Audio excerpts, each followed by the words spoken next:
අයිබෝවන් අපි අද හදන්න යන්නේ කවුරුත් ටිකක් කන්න අකමැති පතෝල වෙනත්ම රසවත් ක්‍රමයකට. මේ විදියට හැදුවොත් කන්නේ නැති අය පවා අනිවාර්යෙන් කනවා ෂුවර්. මේකට අවශ්‍ය වන්නේ පතෝල ග්‍රෑම් 250යි, ඊලූණු ගෙඩියක්, ඉඟුරු, සුදු ලූණු, තක්කාලි, අමු මිරිස්, කෑලි මිරිස්, ගම් මිරිස්, කහ, සෝයා සෝස් සහ ඔයිස්ටර් සෝස් ස්වල්පයක්, කෝන් පිටි සහ දියලුණු. මුලින්ම පතෝල හරස් අතට කපා ගන්න. ගොඩාක් මෝරපුත් නැති, ලපටිත් නැති පතෝල මේකට යොදා ගන්න. මීට වඩා ටිකක් මහත අතට කපා ගත්තත් කමක් නැහැ. කෝන්ෆ්ලා තේ හැන්දක්, ඉඟුරු, තක්කාලි, කෑලි මිරිස්, කහ, ගම් මිරිස්, සුදු ලූණු, සීනි තේ හැඳි භාගයක් වගේ, සෝයා සෝස්, ඔයිස්ටර් සෝස් සහ ලුණු ස්වල්පයක්. දැන් මම පතෝල ටික මේ විදිහට කපා ගත්තා. භාජනය රත් වූ පසු තෙල් ස්වල්පයක් මේ විදිහට එකතු කරගමු.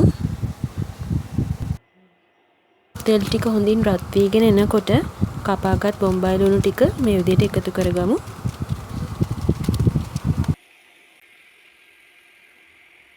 ඊළඟට සුදු ලුණු ටික එකතු කරගමු. ඒ වගේම ඉඟුරු, අමු මිරිස් ටිකත් මේ විදිහට එකතු කරගමු.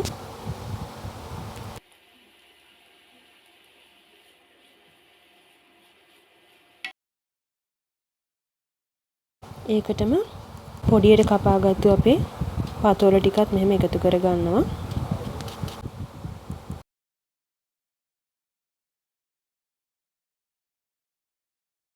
හොඳින් පැදෙන තුරු හැඳි ගන්න.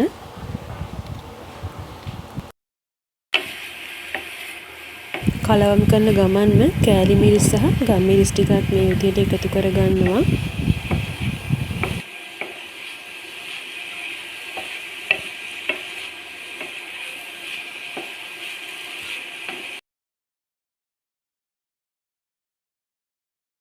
ඊළඟට ලුණු තේ හැඳි කාලක් මේ විදිහට එකතු කරගන්නවා.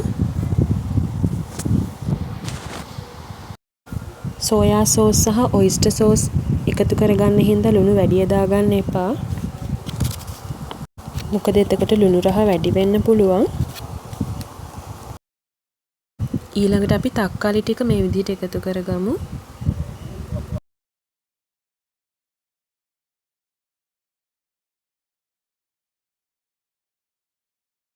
මේස හැඳි දෙකක් මේ විදිහට එකතු කරගන්නවා.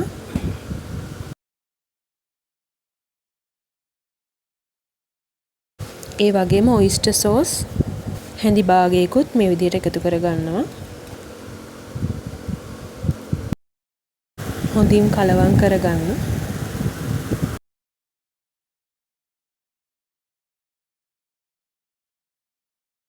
ඊළඟට සීනි හැඳි භාගයකට කෝන් පිටි තේ හැන්දක් එකතු කරගන්න ඕනේ. මේ විදිහට එකතු කරලා අපි ඒක මේකට දාගන්නවා.